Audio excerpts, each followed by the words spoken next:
నమస్కారం. లక్ష్మి చెప్పే కథలకు స్వాగతం. వీణులతో వీక్షించటానికి సిద్ధం కండి. ప్రియ సఖులు, ఇప్పుడు మనం ప్రముఖ రచయిత్రి శ్రీమతి రోహిణి భైరవ జోస్యులు గారు రచించిన ఎక్స్చేంజ్ ఆఫర్ అనే ఓ చక్కటి సరదా కథను విందామండి.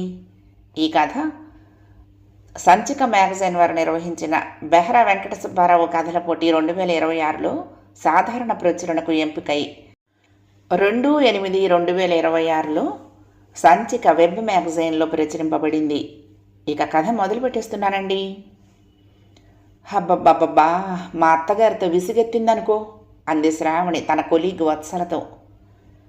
ఏమైంది, మీ అత్తగారు మంచిదని అన్నావుగా, ఇప్పుడేమిటి కొత్త విసుగు అడిగింది వత్సల. ఇది కొత్త విసుగు కాదే, పాతదే. నిజంగా ఆవిడ చాలా మంచిదే. అన్ని పనులు తానే చేస్తుంది. నన్ను తన కన్న కూతురిలా చూసుకుంటుంది. కానీ ఆవిడ మడి ఆచారాలతో మమ్మల్ని చంపేస్తుంది. ఒకంత బాధగా చెప్పింది శ్రావణి. అవునా, మరి నాకు ఇన్ని రోజులు చెప్పలేదే అంది వత్సల. ఇలాంటి కారణాలు చెప్తే నవ్వుతారని చెప్పలేదే. నేను నవ్వను కానీ అసలు విషయం చెప్పవే, పరిష్కార మార్గం కనిపించక మానదు అంది వత్సల. అయితే ఫ్లాష్ బ్యాక్లోకి వెళ్ళాలి అంది శ్రావణి ఎటో చూస్తూ. సమస్యలు చెప్పమంటే ఎటో చూస్తావేమే విసుక్కుంది వత్సల. సినిమాలో ఫ్లాష్ బ్యాక్ చెప్పేటప్పుడు ఇలాగే ఎటో చూస్తారు, లేదా గుండ్రాలు గుండ్రాలుగా కళ్ళ ముందు తిరుగుతుంది కదా, అలా గుండ్రంగా తిప్పటానికి ఇప్పుడు నా దగ్గర వస్తువేమీ లేదు, అందుకే ఎటో చూస్తున్నాను. నువ్వు అటే చూడు, నా ఫ్లాష్ బ్యాక్ కనిపిస్తుంది చెప్పింది శ్రావణి. సరేలే, నేను చూస్తాను కానీ చెప్పు మరి నీ సమస్యల ఫ్లాష్ బ్యాక్ ఏమిటో అంది వత్సల. శ్రావణి అత్తగారి పేరు రమణమ్మ. ఆవిడ మనిషి మంచిదే కానీ మడి ఆచారాలు అంటూ చాదస్తాలు ఎక్కువ. వంటింట్లోకి ఎవ్వరినీ రానివ్వదు. ఆవిడకు చిన్నతనంలోనే తల్లిపోతే వాళ్ళ బామ్మ దగ్గర పెరిగింది. తల్లి లేని పిల్ల అని అతి గారాబం చేయటంతో చదువు వంట పట్టలేదు, కానీ బామ్మ మడి ఆచారాలు మాత్రం బాగా వంట పట్టించుకుంది. శ్రావణి ఉద్యోగం చేస్తుంది. పొద్దున్నే లేచి అత్తయ్యగారు కాఫీ అని వంటింటి గడపావతల నుంచి అడుగుతుంది. స్నానం చేసావా నువ్వు అనుమానంగా చూస్తుంది అత్తగారు. స్నానం చేస్తేనే కానీ కాఫీ ఇవ్వదు. వంట పూర్తయ్యాక నైవేద్యం పెట్టాక కానీ ఎవరికి భోజనం పెట్టదు. శ్రావణికి ఆఫీసుకు వెళ్లే సమయం దాటిపోతున్నా ఆవిడ సహస్రనామాలు అవ్వాల్సిందే, తర్వాతనే నైవేద్యం. ఒక్కొక్కసారి భోజనం చేయకుండానే ఆఫీసుకు వెళ్ళిపోయేవారు శ్రావణి, శ్రీరామ్. ఆఫీసు క్యాంటీన్లో భోజనం చేసేవాళ్ళు. అది తెలిసి అత్తగారు, చిచ్చి, మడి తడి లేకుండా ఎవరో చేసిన వంటల్ని తింటారా, స్నానం చేసి కట్టుకున్న బట్టలు ఉతికి ఆరేసి లోపలికి రండి అనేది. దాంతో శ్రీరామ్కు తల్లి మీద కోపం వచ్చేది. నీ ఉద్దేశం నాకు అర్థం కాలేదమ్మా. ఇంట్లోనూ తినక బయట తినక మేమేమైపోవాలి, తినకుండా ఉపవాసం ఉండమన్నావా అని తల్లి మీద ఎగిరేవాడు. దానికి ఆవిడ నొచ్చుకునేది. మరుసటి రోజు ఇంకా పొద్దున్నే లేచి వంట, పూజ, నైవేద్యం పెట్టేది. స్నేహితులు ఎవరైనా ఇంటికి వస్తే వీళ్ళు మనవాళ్ళేనా అని ఆరాలు తీస్తుంది. కర్మకాలి వాళ్ళ తమవాళ్లే అని తెలిస్తే వాళ్లతో ఎక్కడో బీరకాయ పీచు సంబంధం ఉన్నట్టు కనిపెడుతుంది. ఇక పని మనిషిని వంటింట్లోకి రానివ్వదు. వంటింటి పక్కన ఉన్న యుటిలిటీలో గిన్నెలన్నీ వేసి కడగమంటారు. ఆ కడిగిన గిన్నెల మీద మళ్ళీ నీళ్లు చల్లి అప్పుడు వాడుకోవాలి. ఇక మడిచీర ఆరేయటానికి స్థలమే దొరకలేదు. ఇంతకు ముందున్న ఇల్లు ఇండిపెండెంట్ హౌస్ కాబట్టి బోలెడు బయలు ఉండేది. ఇప్పుడు అపార్ట్మెంట్లో ఆవిడ చీర ఎక్కడ ఆరేయాలో, అది ఎవరూ ముట్టుకోకూడని స్థలంలో ఆరేయాలి. ఇలాంటివి చెప్పుకుంటూ పోతే ఎన్నో ఉన్నాయి. ఇది వత్సల మా అత్తగారి ఫ్లాష్ బ్యాక్ చెప్పటం ముగించింది శ్రావణి. అవునే, మొత్తం కళ్ళకు కట్టినట్లు చెప్పావు. దీనికి పరిష్కారం ఆలోచించాలి. ఆవిడ మారేటట్టు చెయ్యాలి. ఎలా అంది వత్సల. అదే కదా నా సమస్య దిగాలుగా అంది శ్రావణి. ఈ లోపల లంచ్ టైం అయిపోవటంతో మళ్ళీ ఆఫీసు పనుల్లో పడ్డారు. ఒకరోజు వాళ్ళిద్దరూ ఆఫీసు నుండి ఇంటికొస్తూ ఉండగా దారిలో ఒక విచిత్రమైన బోర్డు కనపడింది. ఆ బోర్డు మీద ఇలా రాసింది, ఇక్కడ మనుషులను ఎక్స్చేంజ్ చేయబడును. అది చూసి అర్థం కాక అయోమయంలో పడ్డారు. ఏమిటే ఇది, కొత్తగా చాలా విచిత్రంగా ఉంది ముందుగా తేరుకున్న వత్సల అంది. అవునే, ఇలాంటి బోర్డు నేను ఎక్కడా చూడలేదు. ఆశ్చర్యం నుంచి ఇంకా కోలుకొని శ్రావణి నోరు వెళ్ళబెట్టే ఉంది. లోపలికి వెళ్ళి కనుక్కుందాం పదా. స్నేహితురాలి రెక్క పట్టుకుని లాక్కుపోయింది వత్సల. అదొక రంగులు వెలిసిపోయిన పాతబడిన ఇల్లు. ముందర వరండాలో 5-6 మంది కూర్చున్నారు, డాక్టర్ కోసం ఎదురు చూసే పేషెంటులాగా. వీళ్ళిద్దరూ వెళ్ళి వాళ్ళ పక్కన కూర్చున్నారు. పక్కన కూర్చున్న వాళ్లను విషయం ఏమిటని ఆరా తీసింది వత్సల. మా కోడలు మరీ మోడర్ను, మా ఆచార వ్యవహారాలంటే అస్సలు గిట్టదు. ఇక్కడ అలాంటి వాళ్లను మారుస్తారని తెలిసి వచ్చాను అందావిడ. ఇంకొక ఆవిడ తన మొగుడు తన మాట వినటం లేదని ఇక్కడ మొగుడిని మారుస్తారని తెలిసి వచ్చిందిట. అన్నీ ఇలాంటి కేసులే. ఒక్కొక్కరిగా లోపలికి వెళ్ళి కాసేపు అయ్యాక నవ్వు మొహాలతో వస్తున్నారు. వీళ్ల వంతు వచ్చింది. లోపలికి పిలిచారు. అక్కడొక టేబుల్ వేసింది. ఒక పెద్ద ఆయన టేబుల్కి ఒకవైపున కుర్చీలో కూర్చుని ఉన్నారు. ఆయన తన పేరు నిశ్చింతరావు అని చెప్పాడు. ఏమిటో ఇతని పేరు, ఆఫీస్ పేరు అన్నీ వింతగానే ఉన్నాయి అంది గుసగుసగా వత్సల. టేబుల్కి యువతలు ఉన్న కుర్చీల్లో వీళ్ళిద్దరిని కూర్చోమన్నట్లు సైగ చేశాడు ఆయన. ఆ తర్వాత విషయం ఏమిటని అడిగాడు. మొత్తం ఏకరువు పెట్టింది శ్రావణి.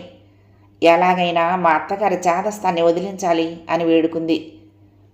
ఆయన అర్థమైనట్లు తల పంకించి, మీకు మీ అత్తగారి స్థానంలో వేరే ఎవరినైనా ఆధునిక భావాలను అత్తగారిని పంపించాలా, ఎక్స్చేంజ్ ఆఫర్ అన్నమాట అన్నాడు.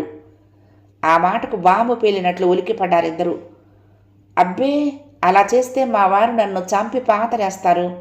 ఆవిడ ప్రవర్తన మార్చండి చాలు అంది శ్రావణి. అయితే మీకేమీ అభ్యంతరం లేదన్నమాట మనసులో అనుకున్నాడాయన. అలాగే, ఏదో ఒక కారణం చెప్పి మీ అత్తగారిని తీసుకురండి. మీకు ఒక శాంపిల్గా ఆధునిక భావాలు గల మనిషిని పంపుతాను.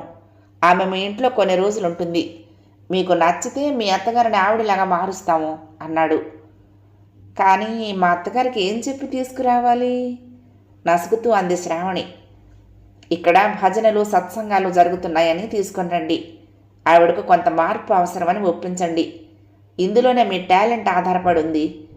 శ్రావణిని ప్రోత్సహిస్తూ మాట్లాడాడు ఆయన. తల ఊపి ఇద్దరూ బయటపడ్డారు. అత్తయ్య గారు, కాశీ నుండి ఒక భజన బృందం వచ్చింది. కొన్ని రోజుల పాటు భజనలు సత్సంగాలు జరుగుతాయట. ఇష్టమైన వాళ్ళు జాయిన్ కావచ్చునని అన్నారు. మీకు అభ్యంతరం ఉండదు కదా అని మీ పేరిచ్చాను. మీకు కూడా కాస్త చేంజ్ ఉంటుంది. శ్రావణి జంకుతూనే అంది అత్తగారితో. ఆవిడ బోలెడు సంతోషపడింది. మరుసటి రోజే ఆమెను తీసుకుని వెళ్ళి అక్కడ చేర్పించింది. ఇక్కడ భజనలు సత్సంగాలు జరుగుతాయనే ఉద్దేశంతో ఆవిడ ఒప్పుకొని వచ్చింది. కాబట్టి ఆ కార్యక్రమాలు జరిపించే పూచి మీదే. పైగా ఆవిడకు మడి ఆచారాలు ఎక్కువ. రహస్యంగా ఆయనతో చెప్పింది శ్రావణి. మీకెందుకు, ఇక్కడికి వచ్చేవాళ్ళు దాదాపుగా అందరూ అలాంటి వాళ్లే ఉన్నారు. మీరు నిశ్చింతగా ఉండండి హామీ ఇచ్చాడు నిశ్చింతరావు. తల్లిని భజనలకు పంపినట్లు తెలిసి అగ్గి మీద గుగ్గిలమయ్యాడు శ్రీరామ్. పొద్దున్నే ఎవరో తలుపు తడుతూ ఉంటే వెళ్ళి తలుపు తీసింది శ్రావణి. ఎదురుగా స్లీవ్లెస్ జాకెట్టు, సిల్కు చీర, కళ్లకు నల్ల కళ్ళజోడుతో ఒక ఆవిడ ప్రత్యక్షమైంది. ఎవరండి మీరు అయోమయంగా అడిగింది శ్రావణి. నన్ను నిశ్చింతరావు పంపాడు. నా పేరు శాంతి. కొన్నాళ్ల పాటు మీ అత్తగారి స్థానంలో ఉంటానన్నమాట అంది ఆవిడ. ఆవిడకు 50 ఏళ్ల వయసు ఉంటుంది. ఆ రోజు పొద్దున్నే శ్రీరామ్ ఆఫీసు పని మీద క్యాంపుకి వెళ్ళటం శ్రావణి అదృష్టం. రాత్రి వచ్చిన శ్రీరామ్తో చిన్న అబద్ధం ఆడింది శ్రావణి. ఈమె మా స్నేహితురాలి తల్లి. మా ఫ్రెండ్ వాళ్ళు ఆఫీసు పని మీద ఢిల్లీ వెళ్లారు. ఈమెను కొన్ని రోజులు చూసుకోమని మన ఇంట్లో వదిలారు అంది. ఈవిడికి ఇంకెవరు బంధువులు లేరా? అక్కడ వదలకుండా మన ఇంట్లో ఎందుకు వదిలారు లాంటి ప్రశ్నలు ఏమీ వేయలేదు శ్రీరామ్ శ్రావణి అదృష్టం కొద్దీ. మర్నాడు పొద్దున నిద్రలేచిన శ్రావణికి శ్రీరామ్కు శాంతమ్మ తన గదిలో కనపడలేదు. ఇద్దరూ గాభరా పడిపోయారు. పోలీస్ కంప్లైంట్ ఇవ్వాలనుకున్నారు. ఇంతలో వగర్చుకుంటూ లోపలికి వచ్చింది శాంతి. ప్యాంటు, టీషర్టు వేసుకుని క్యాన్వాస్ షూస్ వేసుకున్న ఆవిడని వింతగా చూశారు. పొద్దున్నే జాగింగ్కు వెళ్ళాను. నాకు వెంటనే ఒక గ్లాసుడు బత్తాయి రసం ఇవ్వమ్మాయి అంది ఆమె తన గదిలోకి వెళ్తూ. మనసులోనే తిట్టుకుంటూ బత్తాయి రసం చేసి ఆవిడకిచ్చింది శ్రావణి. మరో అరగంట డ్రిల్లు లాంటి ఎక్సర్సైజులు చేసింది ఆమె. టిఫిన్ తిని రెస్ట్ తీసుకుంది. మధ్యాహ్నం భోంచేసి టీవీలో ఇంగ్లీషు సినిమాలు చూసింది. సాయంత్రం చుడీదార్ వేసుకుని, అమ్మాయి నేను అలా క్లబ్ వైపు వెళ్ళొస్తా, రాత్రికి రోటీలు సలాడ్ కూర చెయ్యి అంటూ బూట్లు టకటకలాడించుకుంటూ వెళ్ళిపోయింది. రాత్రి వచ్చి రోటీలు తిని లస్సీ తాగింది. ఇక తమ స్నేహితులు వస్తే వాళ్లతో జోకులు వేస్తూ అక్కడే కూర్చుని, అమ్మాయి వీళ్లకు పకోడీలు వేయించి పట్టుకురా అని ఆర్డర్ పెట్టేది. చిచి, ఈవిడ పేరు శాంతి కాదు అశాంతి అని ఉండాల్సింది విసుక్కుంటూ అనుకుంది శ్రావణి. ఈవిడని ఎంత త్వరగా వదిలించుకుందామా అనిపించింది. అమ్మో, మా అత్తగారిని ఈవిడలాగా తయారు చేస్తారేమో. ముందులాగా మడి ఆచారాలున్న అత్తగారే కావాలి. రేపే ఈవిడను ఆ సంస్థకు అప్పగించి బంగారం లాంటి తన అత్తగారిని తిరిగి తెచ్చుకోవాలి అనుకుంటూ కళ్ళు మూసుకుని పడుకుంది. అమ్మాయి, ఏమిటే ఆ ముద్దు నిద్ర? ఎవరో కుదుపుతూ నిద్ర లేపుతున్నారు. ఉలిక్కిపడి నిద్రలేచిన శ్రావణికి ఎదురుగా అత్తగారు నవ్వుతూ కనిపించారు. ఒక్క ఉదుటిన సంతోషంతో నిద్రలేచి, మీరెప్పుడొచ్చారు అత్తయ్య, ఆ అశాంతి వెళ్ళిపోయిందా అంది. నేనెప్పుడు రావడం ఏమిటే, నేను ఇక్కడే ఉన్నానుగా. అశాంతి ఎవరు? నీకు మతి కానీ పోయిందా, లేక పీడకలు ఏమైనా వచ్చిందా అంది అత్తగారు. అమ్మో, ఇదంతా కళ. గుండెల మీద చేయి వేసుకుని తృప్తిగా నిట్టూర్చింది శ్రావణి. పొద్దున్నే తనకొచ్చిన కళ గురించి వత్సలతో చెప్పింది. ఆశ్చర్యంతో విన్న వత్సల, ఏంటి, మనుషుల్ని ఎక్స్చేంజ్ చేసే సంస్థలు కూడా ఉంటాయా? నీ పిచ్చి కానీ భలే కలగన్నావే అంటూ పడి పడి నవ్వింది. కథ సమాప్తం. ప్రియ సఖులు, ఈ కథ మీకు నచ్చితే తప్పకుండా లైక్ చేయండి, షేర్ చేయండి, కామెంట్ చేయండి, సబ్స్క్రైబ్ చేసుకుని నన్ను ఎంకరేజ్ చేయండి. ఉంటానండి. ప్రేమతో లక్ష్మి, కృష్ణాతీరం దుర్గమ్మ సన్నిధానం. నమస్తే.